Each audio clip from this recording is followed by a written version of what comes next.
I'm very excited by Bill's talk. I'm going to talk about a modern day analog to his Colorado Plateau talk and talk about the Himalayan orogenic wedge and the Tibetan Plateau. This is work that's been ongoing for quite some time, sponsored by the National Science Foundation. And I'm trying to understand. Oh, yeah. And so this is basically heavy lifting from my graduate students in reverse chronological order. Daniel Mongovan, he's currently working in the high Himalayas. Andrew Hoxie has been working in the Himalayas, and Kurt Sundell and Richard Styron have been working on the Tibetan rifts, but they graduated a little while ago. I also have really excellent collaborators with Adam Forte, Mike Murphy, my Chinese collaborator, Ding Ling. John Goss does a quaternary geochronology, and Basanta is our Nepalese collaborator. And so what I'm going to be talking about is basically, we're going to be looking at extension in orogenic settings, but basically, it's all driven by shortening processes. In particular, the large Tibetan rifts are driven by underthrusting India. We've published a bunch of papers on that, but I'm mostly going to focus on oblique convergence in the Himalayan orogenic wedge for this talk. But I'll also talk about crustal scale duplexing. And this is a process that occurs in the higher Himalaya and the southern part of the Tibetan Plateau. And this is a new project that we've been working on. So I'm going to focus mostly on the new stuff. If you want to look at the map, the big major Tibetan rifts, I point you to our papers on the underthrusting of India. So I'm basically, like I said, I'll talk about the Himalayan thrust wedge and that basically, call to collision and crustal thickening processes that drive extension. So in terms of what we're talking about, this is our field area that we'll be focused on, the Tibetan Plateau, which is important for a number of reasons. It's the largest and highest elevation on the planet, and the largest plateau that we have seen, which in turn drives a lot of global atmospheric circulation models in the present day. It's also the source for the largest accumulations of clastic sediments in the world, for the Indus and the Bengal fans. It also hosts the largest peaks on the planet and is bordered by some of the biggest populations as well. In terms of natural hazards, this is a very important area to look at. Now, in terms of what Tibet looks like in the GPS velocity field, this is a figure that Torsten sent me a long time ago that shows kind of like a north view of the Indo-Asian collision. You could see India moving northward relative to stable Siberia, with the velocity vectors reaching up to 5 millimeters per year. But what you notice is as you go into the collisional zone itself, those geodetic velocities start to undergo a rotation. So despite the high active shortening rates of about 50 millimeters per year, the Tibetan Plateau is actually extending about half that convergence velocity of about 20 millimeters per year. So this is just a digital elevation map of the Tibetan Plateau. The star is kind of looking at some of the one particular rift that we published several papers on. This is the Lungar Rift. I won't talk about that today, but I want to talk about some of the more recent work that we've been doing in terms of the higher parts of the Himalayas. This is north of the Himalayan gneiss domes. We're looking at the southward extent of the Karakoram Fault as it goes into the higher parts of the Himalayas. And then I'll focus on the Kali Gandaki River Valley, where we've been working. My student just came back from a field area or a field expedition in that area. So let's focus on that middle star. I'm just going to focus in on this geologic map right here. This is an area called Talfi. You can see Talfi in the bottom. That's the town. And then what you're looking at, the main geologic structures that we're going to be focused on are these green rocks with these kind of quartzite bands that you see, which is the Ranimata Formation. North of these rivers, you go up into this area. You have the main central thrust juxtaposing high-grade crystalline rocks up and over the Ranimata Formation. The thing to note in this particular slide is the right lateral separation of these gray bands that you see in the Ranimata Formation. They get truncated by this red fault and then translated. There's a separation that goes down past Talfi. So that's a right lateral separation of about 2 kilometers. But what I want to show you is kind of like the neotectonic expression of this area. And so you can see in this particular map, just to give you orientation, does everybody see this kind of like little yellow blob right here that's surrounded by these rivers? Everyone see that? Well, basically, Yeah. if we neotectonic map, you could see T4. Okay, that's a quaternary unit right there. This is pretty cool in a sense that this particular terrace riser is bounded by a big fault scarp that you can see right here. And the red line shows where we have quaternary faults, basically cutting and offsetting this large terrace riser right here. And then you can see that it's offset right laterally from this large catchment that comes down in this area. What I want to do is show you a field shot of this area. And so, in addition, in the field shot, looking from that magenta arrow, you'll see ponding where we have the active strike slip fault. You'll see the 40-meter high fault scarp and truncated risers, et cetera, et cetera. Okay, so put yourself on that ridge, and we're going to look to the southwest. And this is what it looks like. So we're standing on this ridge. Here's the town of Talfi right here. You can see here's a school right there. That's where the kids go to school. They walk over here from the village. But everybody see this green area right there? That is where it's actively ponding. And then you can see this 40-meter high fault scarp right here. And then that surface, that elevated surface, is truncated by the active fault. And so this is what it looks like as we annotate it. So this T4 terrace riser has been cut and offset from this stream right here. So it's a beautiful strike slip fault in the high Himalayas. Okay, and this is the largest quaternary offset that's ever been mapped in the Himalayas.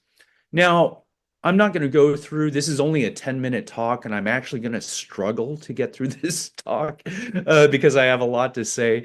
But just trust me when I say when we look at the age and offset relationships, we get about a 2 to 3 millimeter slip rate for this particular fault system at Talfi. This is a paper that's it's been through the review process. It should be in press here in a couple weeks, I hope. So read that when it comes out. Hoxie et al. 2025. Now, as we chase this fault through the Himalayas, this is a southwest looking view. If y'all can, if here's the fault scarp, if you don't see it, but that's the fault scarp right there. You can see the sag pond. You can see these moraines right over here. They are cut, they're truncated by the fault, and they're offset as well for about 300 meters. And so Andrew's working on this particular fault. That should be coming out. We should have a slip rate for this particular site as well. Now, what does this mean? So if you look at the paper we published a while ago now, I can't believe it's been that long. But this is where we've been working. So does everybody see my cursor? This is a Western Nepal fault system right here that links up with the Karakoram fault right over in this area. Okay, so what that does is it basically forms a branch line with the main Himalayan thrust. And what that forms is basically a sliver, if you will, a four-arc sliver that's been widely predicted in convergent margins. Okay, similar to the Sunda fault system in Indonesia. That separates this translating sliver domain, if you will, in the Western Himalaya from the central Himalaya to the east. And so this is what I mean. This is a beautiful paper written by Fitch in 1972, where he looks at the role of oblique convergence in the Sunda region. And you can see this oblique convergence relative to the subduction zone generates the very large Great Sumatran Fault that you see over in this area. Mike, you're at 10 minutes now. Oh gosh. Okay. Oh, I'm so screwed. Okay, so here we go. We're looking at we're gonna look at the Kaligandaki. And the reason why I like this particular map, this was mapped by Berard and Hayden back in 1907. Look, this is a Indus Yarlung River, published in 1907. Beautiful map. And so let's go ahead and zoom in on the central reach near the town of Lhasa. There's Lhasa right here. What I want you to notice are these barbed tributaries right here. That's actually consistent with a westward flow for the Yarlung River. The Yarlung River actually flows to the east today and feeds the Indus Fan or the Bengal Fan. So the question is, what drives this change in the paleo flow direction, much like what Bill was talking about in his talk? And what I want you to notice are basically here's a drainage divide, the catchment basin for the Yarlung River. North of that, you have Tibet. South of that, you have the Himalayas. And wow, what coincides with that drainage divide? It's all these metamorphic core complexes that you see at the high elevations for the Himalayas. And so what I want to do is show evidence for drainage network instability for the Yarlung River. So in addition to the whopping nick point that we see in the eastern syntaxis, you see these other nick points that are cut by normal faults for the Yarlung River. And you see these other nick points at the high elevations, consistent with a drainage instability. So what I'm going to do is really focus on Gurla Mandata, which is this huge metamorphic core complex in southwest Tibet. That's what it looks like in real life. Is you're looking to the south, and it's a west-dipping extensional system that was mapped by Mike Murphy and published back in 2003. And he has arguably one of the best beautiful geologic maps in southwest or on the Tibetan Plateau. In addition to this metamorphic core complex, we have others to the east. So you can see what I call the North Himalayan antiforms. These are extensional structures forming high peaks. The magnitudes, I believe it was a 7.1 earthquake in January that happened just to the west of this red line right here. So what I would like to argue is that this extension is actually driving landscape evolution within the Himalayan orogenic wedge. And let's look at that in more detail because we have the Kaligandaki that cuts across the high Himalayas. And we could look at evidence for drainage instability there as well. And so this is a long profile for the Kaligandaki River. Here's the inset map right here. But you have a huge nick point right here, right at Tatopani, which means hot spring in Nepalese. And then you could see these other high elevation nick points for the tributaries. Well, let's go ahead and look at the thermochron data that occurs in that area. So I'm taking this entire data compilation and projecting it onto a swath profile that crosses the Himalayas. And this is a compilation by Devin Orm. She gave me this data set. What you're looking at is a topographic profile across the high Himalayas right here. So here's the lower part of the Himalayas going up into the high Himalayas. We have the Yarlung River Valley, and then this is the internal drainage for the Tibetan Plateau. What you see over this high elevation region is this parabolic form of very young cooling ages right over here at the physiographic transition in the high Himalayas. And so you could see that we have, in addition to this nick point, we have overlapping argon ages with apatite helium and zircon helium, which is consistent with very rapid exhumation of that landscape in this area right here. Now, looking at the GPS vertical velocities over that same area, I'm taking all the GPS data and projecting it across that same profile. Here are the horizontal velocities. You can see that. That's a very beautiful elastic response that we see due to the Indo-Asian collision.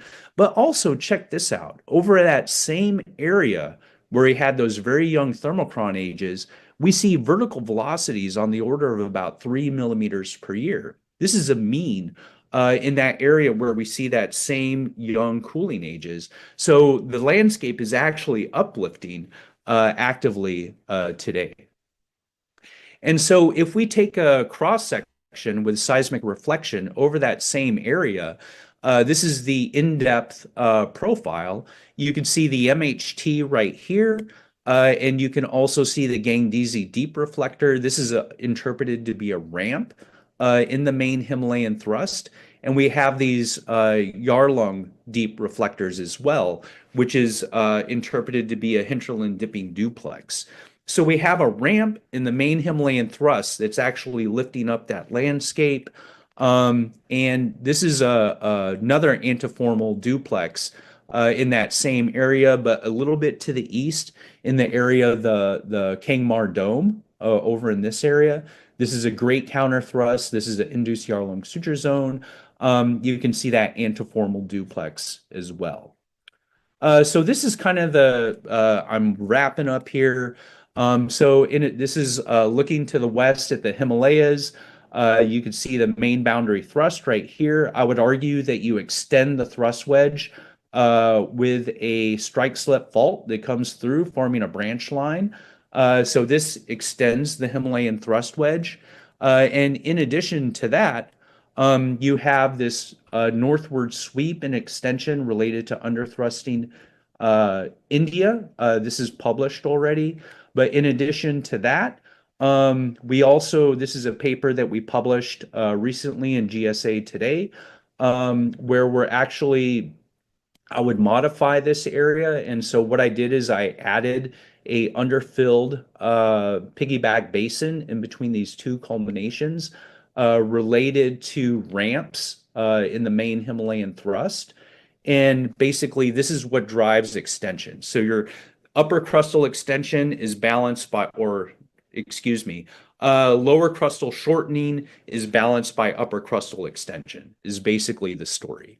And so I just like to say that oblique convergence, active uplift is driven in that we have active gneiss domes in the Himalayas, which is responsible for the main Himalayan thrust. I'd also like to, say that I learned a lot of this from An Yin, who recently passed away. And he just kind of taught the value in tectonic synthesis. These are the guys who are responsible for the Himalayan work.